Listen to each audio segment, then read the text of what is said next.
صاحب وہ شیاطین نے ذمہ داریاں لے رکھی ہیں اپنی طور پر بہت سی، اور انہیں اجازت بھی دی گئی، اختیار بھی دیا گیا بالکل آزمائش کے قیامت تک کے لیے اللہ نے اس کو مہلت دی۔ جی پھر ساتھ یہ بھی رہنمائی فرمائی، پھر یہ بھی اس سے کہہ دیا کہ میرے بندوں پر تیرا زور نہیں چلے گا۔ ہاں یہ ہے اصل یہ بات۔ کہہ دیا اللہ نے، اس نے کہا اے اللہ تیری ربوبیت کی قسم ہے مجھے تو اس سے بڑا ڈر لگتا ہے، مگر تیرے بندوں کو میں اپنے ساتھ دوزخ میں لے جاؤں گا۔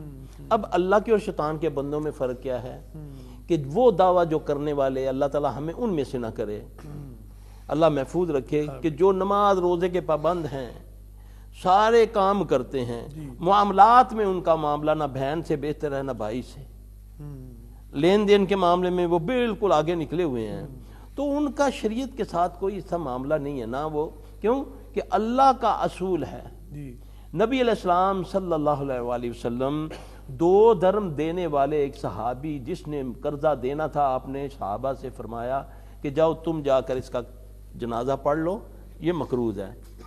تو صحابی گارنٹی لیتا ہے کہ یا رسول اللہ صلی اللہ علیہ وسلم میں دے دوں گا، آپ جنازہ پڑھ لیں۔ جی ٹھیک، میں مال ہڑپ کر کے لاکھوں بیٹھا ہوا ہوں، ہیں جی، میں بہنوں کی وراثت، بھائیوں کی وراثت اس پر بیٹھا ہوا ہوں، اور دینے کے نمازیں لیے بھی پڑھے جا رہے ہیں۔ نماز محراب اور اس کے بعد حجوں کی تعداد ہی نہیں گنی جا رہی اور عمروں کی، تو ان صلاۃ تنہا عن الفحشاء والمنکر، حج و عمرہ تو دور کی بات ہے، تیری نماز وہ نماز بے شک نماز تجھے بے حیائی اور برے کاموں سے روکتی ہے۔ جی بے شک، جب میں بے حیائی کا بھی ارتکاب کر رہا ہوں، آنکھوں میری سے ساری بے حیائی دیکھا جا رہی ہے، میں بیٹی کے ساتھ بیٹھا ہوں، بہن کے ساتھ بیٹھا ہوں، بیوی کے ساتھ بیٹھا ہوں، نانی دادی میرے ساتھ بیٹھی ہے، ڈرامہ فلم چل رہی ہے، وہ لڑکا اس کے ساتھ، وہ لڑکی اس کے ساتھ بےہودہ گفتگو ہو رہی ہے، مس ہو رہا ہے، ہاں جی، ہاتھ میں میرے تسبیح لا الہ الا انت سبحانک انی کنت من الظالمین، بسم اللہ کہنے سے شیطان مردود اس کا بیڑا غرق ہو جاتا ہے، تو میں سارا قرآن پڑھوں وہ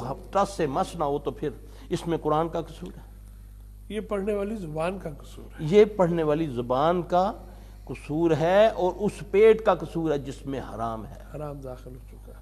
اللہم اکفنی بحلالک عن حرامک واغننی بفضلک عمن سواک۔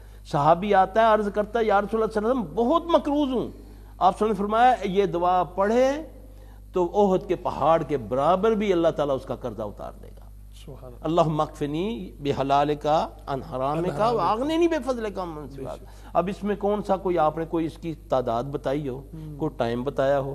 صحابی نے آ کر عرض کی، آپ نے بتا دیا، دعا فرما دی۔ دعا فرما دی، اور آپ نے اس کو پڑھنے کا کہا۔ صحابی کہتا ہے یا رسول اللہ صلی اللہ علیہ وسلم مجھ پر قرض ہے، آپ نے فرمایا قل اللہم مالک الملک، یہ آیتیں پڑھ کے رحمان الدنیا والآخرۃ ورحیمہما، یہ دعا پڑھ لیا کر۔ یہ اللہ کے نبی رہنمائی فرما رہے ہیں، اس میں کوئی تعداد نہیں ہے، کوئی لمبا چوڑا لمبا چوڑا وظیفہ نہیں، مشقت نہیں ہے۔ یہ مشقت نہیں ہے اس میں۔ جی ہاں۔